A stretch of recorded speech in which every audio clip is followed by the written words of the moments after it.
अस्सलाम वालेकुम, how are you all? I hope कि आप सब ठीक-ठाक होंगे, खैरियत से होंगे। आज की इस वीडियो में हम बात करने जा रहे हैं फ्रांस फैनन के बारे में। इसके मल्टीपल आइडियाज़ को हम इन डिटेल देखेंगे, लेकिन जो हमारा मेन कंसर्न रहेगा इनके 2 इम्पोर्टेंट आइडियाज़ पे रहेंगे, जिसमें से फर्स्ट वन है नेटिव इंटेलेक्चुअल्स और दूसरा है डीकोलोनाइज़ेशन। तो हम स्टार्ट करते हैं। इनके आइडियाज़ को डिस्कस करने से पहले हम इसकी थोड़ी-सी बायोग्राफी देख लेते हैं, ताकि हमें इनकी स्टडी या इनके लिटरेरी करियर को पढ़ने के बाद हमें ये आइडियलाइज़ हो सके कि ये इन्होंने किस तरह की राइटिंग की थी, कौन-कौन से राइटर्स थे जिन्होंने इनकी लाइफ पे इम्पैक्ट किया था। फ्रांस फैनन का जो पूरा नाम फ्रांस ओमर फैनन था। 1925 में ये एक फ्रेंच कॉलोनी ऑफ मार्टिनिक में पैदा हुए और 1961 में इनकी डेथ हो गई। हम इसे पोस्ट कॉलोनियल स्टडीज़ में पढ़ रहे हैं, ठीक है? यानी पोस्ट कॉलोनियल स्टडीज़ के अंदर हम इसको पढ़ते हैं और इवन कि अगर हम इनकी कंट्रीब्यूशन देखें तो इनके वर्क्स में हमें कॉलोनियलिज़्म, डीकोलोनाइज़ेशन, मार्क्सिज़्म एंड रेसिज़्म जैसे मल्टीपल आइडियाज़ या मल्टीपल कॉन्सेप्ट्स हमें देखने को मिलते हैं। इनकी स्टडी के बारे में बात करें तो फ्रांस फैनन ने बेसिकली फ्रेंच हिस्ट्री को इन डिटेल स्टडी किया था, ठीक है? फिर बाद में इन्होंने एमी सीज़र जैसे बहुत ही इम्पोर्टेंट राइटर से इन्होंने फिलॉसफी ऑफ नेग्रीट्यूड को पढ़ा, ठीक है? जो एमी सीज़र है basically he was the former president of regional council of Martinique, ठीक है? तो इनसे इन्होंने फिलॉसफी ऑफ नेग्रीट्यूड पढ़ी।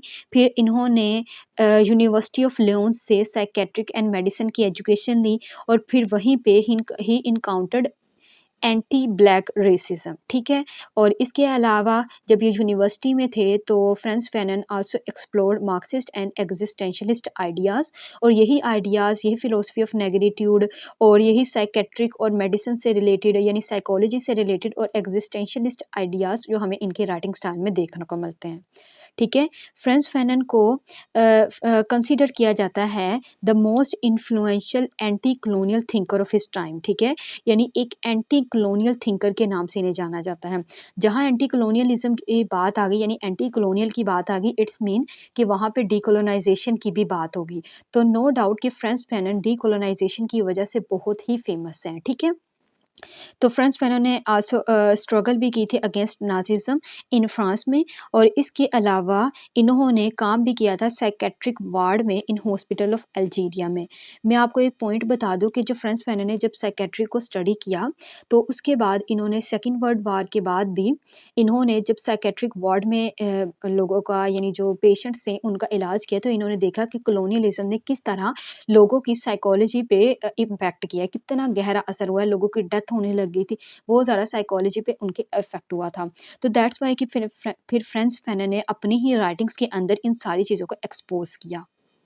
फ्रांस फैनन के अगर हम वर्क्स के बारे में बात करें तो यहाँ मैंने कुछ इंपॉर्टेंट बुक्स के नाम लिखे हैं। ऑलवेज रिमेंबर कि फ्रांस फैनन की जो राइटिंग्स हैं उनकी हमें जो पब्लिकेशन डेट है वो डिफरेंट देखने को मिलती है, यानी हमें उनकी publication date in French language में डिफरेंट है, यानी जो पहले इन्होंने राइटिंग्स की है यानी ये जो वर्क हम पढ़ने जा रहे हैं, black skin white mask, the rest of the earth on national culture and so on, ये सारे ही पहले फ्रेंच लैंग्वेज में लिखे गए, ठीक है? फिर बाद में इन्हें इंग्लिश लैंग्वेज में ट्रांसलेट किया गया, ठीक है? अब जो हमारे पास फर्स्ट वर्क है that is black skin white mask, ठीक है? ये black skin white mask French language में 1952 में लिखा गया है, ठीक है? और फिर इंग्लिश लैंग्वेज में इन्हें 1967 में इस वर्क को ट्रांसलेट किया गया, ठीक है? और इसी वर्क के अंदर हमें वो ब्लैक कॉन्शियसनेस के कॉन्सेप्ट देता है। इसके अलावा एंटी कॉलोनियलिज्म, रेसिज्म, नेशनलिज्म और डिस्कोर्स जैसे कॉन्सेप्ट्स हमें इसके इस वर्क में देखने को मिलते हैं, ठीक है? और इसी के साथ-साथ black skin and white masking के अंदर हमें डीकोलोनाइजेशन के कॉन्सेप्ट्स भी देखने को मिलते हैं। नेक्स्ट हमारे पास जो इनका इंपॉर्टेंट वर्क है वो है the rest of the earth. Basically जो रेस्ट ऑफ द अर्थ है ये लिखा गया था इस नेम से, लेस डेम डी लेटर, ठीक है? 1961 में ये फ्रेंच नेम है इसका। 1961 यानी जो last year of France Fanon यानी 1961 में इनकी डेथ हो गई, तो ये इनका वो लास्ट वर्क था जो इन्होंने फ्रेंच लैंग्वेज में लिखा था, ठीक है? 1961 में। फिर 1967 में इन्हें इंग्लिश लैंग्वेज में ट्रांसलेट किया गया under the name of the rest of the अर्थ, ठीक है। और इसके अलावा इस वर्क को Stewart hall Bible of decolonisation भी कहते हैं। तो ये जो इसका वर्क है, ये दो work, black skin white mask the rest of the earth, both of these works are very important. Make sure कि आप जब भी फ्रेंच पैनन को डिस्कस करो तो इन दोनों वर्क्स को आपने ज़रूर डिस्कस करना है, ठीक है। क्योंकि जो आज हम आइडियाज़ इनके डिस्कस करने जा रहे हैं उसके अंदर भी हमें ये दो वर्क्स से रिलेटेड ही, यानी इन्हीं दो वर्क्स को ही मैं according to the textual analysis तो मैं आपके सामने रखूंगी। एनीहाउ हम देखते हैं ऑन, इसके अलावा हमें देखने को मिलता है ऑन नेशनल कल्चर 1959 में। ये बेसिकली जो नेशनल कल्चर है, ये सेपरेट भी पब्लिकेशन आपको देखने को मिलेगी इस बेसिकली ऐसे की, जिसके अंदर वो नेटिव इंटेलेक्चुअल्स की बात करता है। और द रेस्ट ऑफ द अर्थ की जो पूरी बुक है उसमें से भी इसके ये जो चैप्टर हम कह सकते हैं, ये जो ऐसे जो भी है ऑन नेशनल कल्चर, ठीक है, तो उसमें भी the rest of the earth के अंदर भी इसकी पब्लिकेशन हमें देखने को मिलती है। बेसिकली ऑन नेशनल कल्चर ये इसका एक आर्टिकल था, ठीक है। तो ऑन नेशनल कल्चर इसका एक आर्टिकल था जिसमें हमें जो नेटिव इंटेलेक्चुअल्स के कॉन्सेप्ट देखने को मिलते हैं। और जैसे कि मैंने आपको बताया, रेस्ट ऑफ द अर्थ की बुक में भी हमें ये जो आर्टिकल है देखने को मिलता है, ठीक है। फिर हम देखते हैं डीकोलोनाइजिंग मैडनेस भी इनका वर्क है, towards the African revolution and so on, ठीक है। लेकिन ये जो फर्स्ट थ्री बताए हैं, these three are very important, ठीक है। तो इनको आपने याद रखना है। ये हो गया हमारे फ्रांस फैनन का इंट्रोडक्शन। अब हम बात करते हैं फ्रांस फैनन का जो फर्स्ट कॉन्सेप्ट है, दैट इज नेटिव इंटेलेक्चुअल्स, ठीक है। ऑन नेशनल कल्चर 1959 में जो आर्टिकल लिखा गया था उसमें इन्होंने नेटिव इंटेलेक्चुअल्स की बात की है। अब नेटिव इंटेलेक्चुअल फ्रांस फैनन किनको डिस्क्राइब करते हैं? Fanon describes the native intellectual या intellectual native as a member between two world, यानी एक पर्सन, एक member between two worlds, that is called native intellectuals. अब इसका मतलब क्या होता है? इसको अगर आप सिंपली टर्म में समझो तो यहाँ मैंने दो पॉइंट्स आपके सामने रखे हैं, in which the first one is colonised world and the second one is colonisers world. अब फ्रांस फैनन कहता है कि नेटिव इंटेलेक्चुअल ऐसा पर्सन होता है जो बिटवीन टू वर्ड्स होता है, यानी एक ऐसा पर्सन जो दो वर्ड के दरमियान हो। फॉर एग्जांपल, इसके हम कॉलोनाइजर और कॉलोनाइज्ड के पर्सपेक्टिव से समझते हैं। अब इसके दो वर्ड की वो बात करता है, तो पहली वर्ड कौन सी होगी? वो जो उसकी अपनी वर्ड होगी, वो कल्चर जो कॉलोनाइज्ड का अपना कल्चर होगा। और दूसरी वो होगा, वो वर्ड होगी या वो कल्चर होगा जो कॉलोनाइज्ड जो पर्सन है वो अडॉप्ट करेगा, यानी कॉलोनाइजर की वर्ड या कॉलोनाइजर का कल्चर कल्चर कल्चर सॉरी, ठीक है। तो इसलिए वो कहता है कि नेटिव इंटेलेक्चुअल ऐसा पर्सन है that is between two words, ठीक है। कौन कौन सी दो वर्ड है? यानी उसके पास अपनी भी कल्चरल एट्रीब्यूट्स होते हैं और उसके बाद कॉलोनाइजर यानी जो वो अडॉप्ट करता है तो वो भी कल्चरल एट्रीब्यूट्स उसके पास होते हैं। इसलिए वो नेटिव इंटेलेक्चुअल्स को कहता है a man between two words, ठीक है। नेटिव इंटेलेक्चुअल की आई होप सो कि आपको समझ आ गई होगी। अब जो फ्रांस फैनन है, इसको समझाने के लिए हमारे पास थ्री फेसेस हमारे सामने रखता है कि जब एक पर्सन दो वर्ड के दरमियान होता है, a man between two words, यानी उसके पास अपनी कॉलोनाइजर्स के भी कल्चर्स के वो अडॉप्ट कर लिया होता है उसने, ठीक है। और दूसरे नंबर पे उसके कॉलोनाइजर के भी अडॉप्ट कर लिए होते हैं, और जो दूसरे नंबर पे होता है अपने भी होते हैं उनके पास। तो वो कहते हैं तीन तरह की फेजेस होती हैं जो नेटिव इंटेलेक्चुअल जिसमें होता है। पहली फेसेस वो होती है जिसमें assimilation into the western culture, यानी वो मिक्सअप हो चुका होता है वेस्टर्न कल्चर के साथ। दूसरी होती है वो स्टेज या वो फेज जिसके अंदर जो नेटिव इंटेलेक्चुअल होता है उसकी रिकॉग्निशन होती है अबाउट हिज पास्ट, और ये वो समझता है, यानी वो ये रिकॉग्नाइज कर चुका होता है कि जो वेस्टर्न इंपीरियलिज्म ने हमारे कल्चर को टोन अपार्ट कर दिया है, ठीक है, सेपरेट सेपरेट कर दिया है। और इसलिए जो सेकंड फेज होती है ये बेसिकली फेज होती है रिजेक्शन की, जिसमें जो नेटिव इंटेलेक्चुअल होते हैं वो हेट्रेड और एंगर शो करता है अपना, ठीक है। तो ये जो सेकंड फेज होती है वो रिजेक्शन की फेज होती है। और इसके बाद जो फेज आती है वो बेसिकली अवेकनिंग की फेज आती है, जिसके अंदर जो पर्सन होते हैं उनके अंदर रेवोल्यूशन आ जाती है, यानी वो अपने राइट्स के लिए बात कर रहे होते हैं, ठीक है, नेटिव इंटेलेक्चुअल। और ये जो रेवोल्यूशन किस पे बेस करती है? ये रेवोल्यूशन बेस करेगी वॉयलेंस पे अकॉर्डिंग टू फ्रांस फैनन, ठीक है। तो ये जो तीन फेजेस है ये आपने अच्छे से याद रखनी है जो नेटिव इंटेलेक्चुअल्स की बताता है फ्रांस फैनन, ठीक है। अब यहाँ पे जो वॉयलेंस की रेवोल्यूशन ये वाला जो कॉन्सेप्ट है, यही कॉन्सेप्ट हमें आगे जाके देखने को मिलता है डीकोलोनाइजेशन में। अब डीकोलोनाइजेशन में क्या होता है? जब रेवोल्यूशन होती है, यानी रेवोल्यूशन क्या होती है कि चेंज आता है, ठीक है। अब रेवोल्यूशन वो कहता है कि वॉयलेंस बेस होती है, और इसलिए वो कहता है कि जब डीकोलोनाइजेशन होगी तो डीकोलोनाइजेशन भी वॉयलेंस बेस ही होगी, ठीक है। तो एनी हाउ हम इस पॉइंट को आगे फर्दर लेके चलते हैं ताकि हमें नेटिव इंटेलेक्चुअल के पॉइंट की अच्छे से समझ आ जाए। आई होप सो कि ये स्लाइड आपको अच्छे से समझ आ गई होगी। हम नेक्स्ट स्लाइड पे मूव करते हैं अब। अब ये जो मैंने लास्ट वाले पॉइंट्स आपको बताए हैं, पहले वाले जिसमें वो बात करता है कि नेटिव इंटेलेक्चुअल्स बेसिकली होते क्या हैं, उनकी 3 फेसेस क्या हैं, और फिर उसके बाद जब हम ये देखते हैं कि जो नेटिव इंटेलेक्चुअल्स को डिफाइन करने के लिए जो फ्रांस फैनन की लैंग्वेज है ना, दैट इज़ ट्रेडिशनली मैस्कुलाइन, ठीक है? वो मैस्कुलाइन पॉइंट ऑफ व्यू से बात करता है, वो फीमेल पॉइंट ऑफ व्यू से बात नहीं करता, ठीक है? अब इसके पीछे भी एक रीज़न है। अब नेटिव इंटेलेक्चुअल्स में उसने क्या कौन सी लैंग्वेज यूज़ की है? ट्रेडिशनली मैस्कुलाइन लैंग्वेज को यूज़ किया है। अब इसके पीछे जो रीज़न है आप उसको समझिए।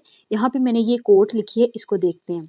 The man between two words and the woman between these same words suffer a different plight.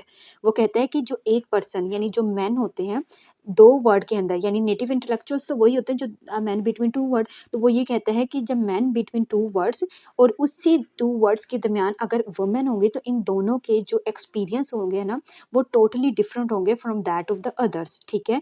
तो इसलिए वो ये कहता है कि जो फीमेल के एक्सपीरियंसेस होते हैं ना, इन्हीं दो यानी जो नेटिव इंटेलेक्चुअल में जो फीमेल होती हैं उनका एक्सपीरियंस टोटली डिफरेंट होता है from the experience of the man, ठीक है? इन नेटिव इंटेलेक्चुअल्स, ठीक है?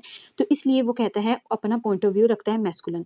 अब इसी को फर्दर इलेबोरेट करने के लिए हमारे पास एक और एग्जाम्पल हमारे सामने वो रखते हैं। एक जिम्बाब्वियन नॉवेलिस्ट थी बेसिकली, सिटसी डेंगारेमगा, ठीक है? ये नेम है सिटसी डेंगारेमगा। ये जिम्बाब्वेन नॉवेलिस्ट थी जिन्होंने अपनी नॉवल लिखी नर्वस कंडीशन। अब इस नॉवल के अंदर वो दो अफ्रीकन लेडीज़ को दिखाती है। अब ये जो दो अफ्रीकन लेडीज़ हैं ना, ये दो अफ्रीकन लेडीज़ बेसिकली वेस्ट से एजुकेटेड लेडीज़ हैं, ठीक है? अब ये जो इस नॉवल की सेटिंग रखी गई है ना, वो रखी गई है शोना सोसाइटी, जो शोना सोसाइटी में रखी गई है। अब ये शोना जो है ना, ये अफ्रीका की सोसाइटी है। अब एनी हाउ हम देखते हैं इसकी जो सेटिंग रखी गई है वो शोना सोसाइटी में रखी गई है, जहाँ पे पेट्रार्कन सोसाइटी थी। और जो हमारे पास इस राइटर हैं नर्वस कंडीशन की, उसने ये दिखाने की कोशिश की है, यानी जो अफ्रीकन वुमेन को ऑब्जेक्ट से सब्जेक्ट शो करवाने की कोशिश की है, ठीक है? यानी इंपॉर्टेंस ऑफ अफ्रीकन वुमेन हम कह सकते हैं। एनी हाउ इनको इस नॉवल को डिफाइन करने का पर्पस ये था कि इसके अंदर जो वुमेन है दिखाई गई है ना, नेटिव इंटेलेक्चुअल के अंदर जो यानी अफ्रीकन वुमेन है, ठीक है? तो वुमेन वो हैं जो नेटिव इंटेलेक्चुअल्स हैं, यानी जो स्टक है या बिटवीन टू वर्ड्स हैं। तो वो इसमें दिखाया हुआ है कि जो वुमेन का एक्सपीरियंस है ना, the experience of these two women are totally different from the experience of their husbands and also their fathers, ठीक है? क्योंकि जो मेन ने फेस करना होता है वो वुमेन फेस नहीं करती। वुमेन वो कहते हैं कि जो वुमेन होती है ना, वो कुक करती है, चाइल्ड प्रोड्यूस करती है, ठीक है? घर को साफ करती है। इसलिए जो वुमेन का एक्सपीरियंस होता है दैट इज़ टोटली डिफरेंट, ठीक है? अब जहाँ पे हम बात करें नेटिव इंटेलेक्चुअल की, फैनन की बात करें तो फैनन फिर बात करते हैं रेवोल्यूशन की, डीकोलोनाइजेशन की, जो वॉयलेंस पेज होता है, तो इसलिए जो वुमेन का एक्सपीरियंस होता है वो टोटली डिफरेंट हो जाता है, ठीक है? तो इसलिए जो फ्रांस फैनन का जो पॉइंट ऑफ व्यू है वो traditionally masculine point of view है, जब वो नेटिव इंटेलेक्चुअल्स की बात करते हैं, ठीक है? ये जो कोटेशन मैंने ये जो मैंने आपको वर्क की एग्जांपल दे के बताया, ये बेसिकली इसी के वर्क से हमें देखने को मिलती है, ठीक है? एनी हाउ यहाँ पे एक और पॉइंट अगर इसी को हम फर्दर इलेबोरेट करें, वो कहता है they are indeed between two words. अब वो फीमेल की ही बात करें कि जो ठीक है, नो डाउट कि जो फीमेल है वो भी they are indeed between two worlds ही हैं, as Fanon state, but not in the way the man of the same nations are. यानी वो उस तरह वुमेन उन वर्ड के दरमियान नहीं है, इन बिटवीन नहीं है जिस तरह मैन है। यानी जो एक्सपीरियंसेस हैं वो टोटली डिफरेंट है एक वुमेन के इन नेटिव इंटेलेक्चुअल, यानी women as a native intellectual, उसके टोटली डिफरेंट एक्सपीरियंस है from that of the man. इसलिए जो फ्रांस फैनन है बेसिकली किसकी बात करते हैं? ट्रेडिशनली मैस्कुलिन लैंग्वेज यूज़ करते हैं। इसलिए हम कह सकते हैं कि जो वुमेन है they are in the grey area. अब जो ग्रे एरिया क्या होता है? ऐसा एरिया दैट इज़ अनक्लियर, यानी अनसर्टन, कोई क्लियर सा एरिया ना हो, क्लियर कट ना पता हो वो इसकी तरफ है या वो इसकी तरफ, इसलिए वो ग्रे एरिया में है, ठीक है? तो आई होप सो कि अब आपको समझ आ गई होगी कि नेटिव इंटेलेक्चुअल का बेसिकली कॉन्सेप्ट क्या है। फैनन किस तरह बताते हैं कि नेटिव इंटेलेक्चुअल कौन होते हैं? A man between two words, जिसमें से जो फर्स्ट वर्ड होती है वो कॉलोनाइजर की वर्ड होती है, और जो सेकंड वर्ड होती है वो कॉलोनाइज्ड की वर्ड होती है, और जो नेटिव इंटेलेक्चुअल है उन दोनों वर्ड्स की असिमिलेशन उसमें पाई जाती है। और उसी की 3 फेसेस, और ये जो पॉइंट आपको मैंने यहाँ बताया था, ये पॉइंट भी इंपॉर्टेंट था क्योंकि वो नेटिव इंटेलेक्चुअल को किस पॉइंट ऑफ व्यू से बताते हैं? वो मैस्कुलिन पॉइंट ऑफ व्यू से बताते हैं। अब ये मैस्कुलिन पॉइंट ऑफ व्यू से क्यों बताते हैं ये मैंने आपको बता दिया। आई होप सो कि आपको समझ आ गई होगी। अब हम बात करते हैं उसका दूसरा इंपॉर्टेंट कॉन्सेप्ट के बारे में जिसका नाम है डीकोलोनाइजेशन। अब डीकोलोनाइजेशन क्या होता है? जब कॉलोनियलिज्म के बाद जो सप्रेस्ड या जो कॉलोनाइज्ड अपनी आज़ादी ले लेते हैं ना, तो उसे हम कहते हैं डीकोलोनाइजेशन। बेसिकली डीकोलोनाइजेशन ऐसा प्रोसेस होता है जिसके अंदर जो कॉलोनाइज्ड कंट्रीज़ होती हैं वो जो कॉलोनाइज़र से टोटली तौर पे इंडिपेंडेंट हो जाती हैं, ठीक है? Break out of the colonial structure को हम कहेंगे डीकोलोनाइजेशन। अब ये अपना work black skin white mask and the rest of the earth के अंदर हमें डीकोलोनाइजेशन की बात करता है। उसके अंदर हम देखते हैं the rest of the earth के अंदर ओन वायलेंस के नाम पे एक उसके कॉन्टेक्स्ट में बेसिकली ये दिया गया है। ओन वायलेंस के नाम से एक चैप्टर है जिसके अंदर वो decolonisation as an act of violence बात करते हैं। वो कहते हैं कि ये जो डीकोलोनाइजेशन होता है ना, according to the French Fanon जो कॉलोनियलिज्म है ना that is an naked violence, ठीक है? अब जो कॉलोनियलिज्म एक वायलेंस है तो डीकोलोनाइजेशन भी वायलेंस के थ्रू ही होगा, ठीक है? तो इसलिए वो कहता है कि जो डीकोलोनाइजेशन है वो एक एक्ट ऑफ वायलेंस ही है। अगर आप उन्होंने आपको कॉलोनी बनाया था थ्रू द वायलेंस, तो आपने अपने आप को डीकोलोनाइज भी करना है थ्रू द सेम वायलेंस, ठीक है? तो वायलेंस के बगैर डीकोलोनाइजेशन नहीं हो सकती according to the French Fanon, ठीक है? अब वो ये बात करता है यहाँ पे नो जेंटलमैन्स एग्रीमेंट, ठीक है? अब ये वो फ्रेंच फैनन ये कहते हैं कि जो डीकोलोनाइजेशन ये तो नहीं होता कि खामोशी से बैठो, जेंटलमैन बैठे एग्रीमेंट कर ले कि ठीक है आप ये शर्तें आपकी मानेंगे और आप हमारी ये माने और डीकोलोनाइजेशन होगा। नहीं, ऐसा नहीं होता। वो ये कहते हैं कि जो डीकोलोनाइजेशन वो इस ये नहीं है कि कोई जेंटलमैन्स एग्रीमेंट हो और डीकोलोनाइजेशन होगा, नहीं। जो डीकोलोनाइजेशन है बेसिकली वो वायलेंस बेस होता है, ठीक है? ये फ्रेंच फैनन के आइडियाज़ हैं।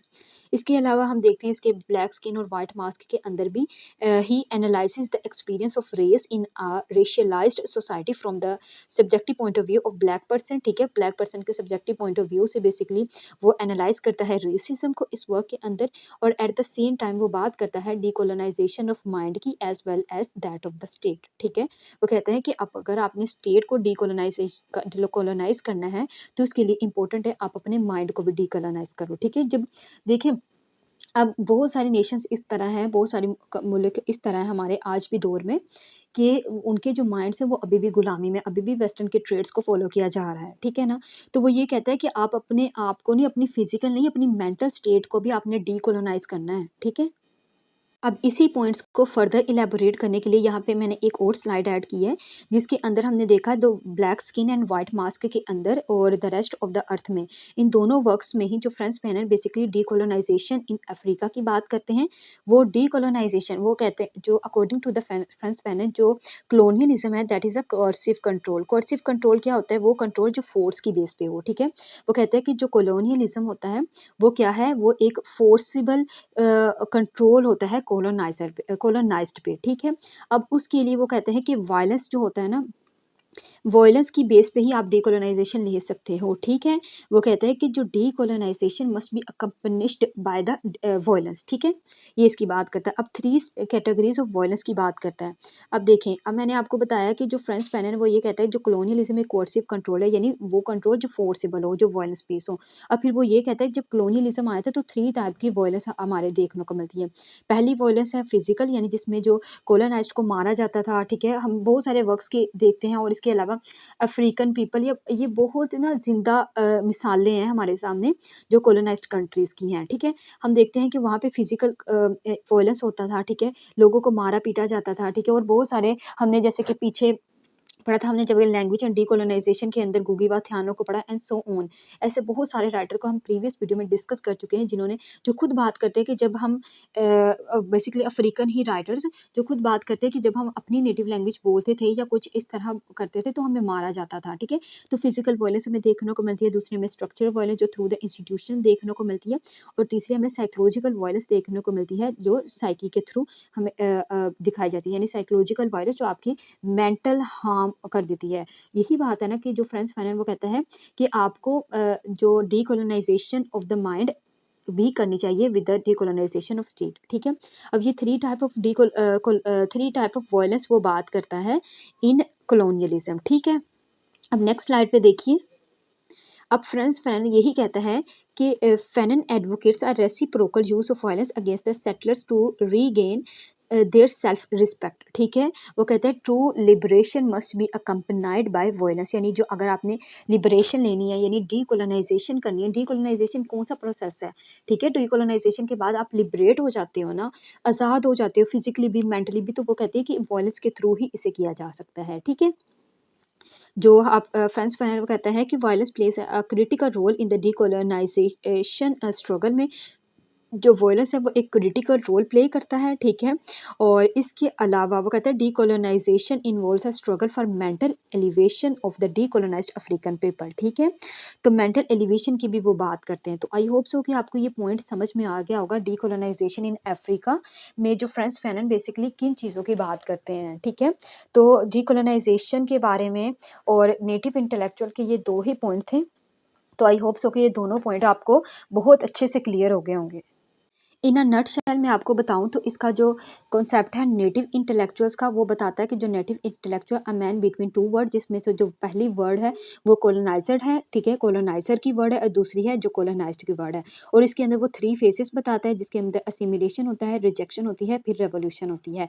अब फिर वो इसका अब फिर हमने नेक्स्ट पॉइंट देखा था कि इंटेलेक्चुअल जो नेटिव इंटेलेक्चुअल को with the masculine point of view से बताता है, क्योंकि जो जब मैन यानी जो नेटिव इंटेलेक्चुअल है उसका experience is totally different from that of the experience of women, ठीक है। तो वो किस तरह है वो मैंने आपको बताया। फिर दूसरे नंबर पे हमने बात की थी डीकोलोनाइजेशन की, जो वेरी मच क्लियर है। हम पहले भी डीकोलोनाइजेशन को लैंग्वेज एंड डीकोलोनाइजेशन में कवर कर चुके हैं।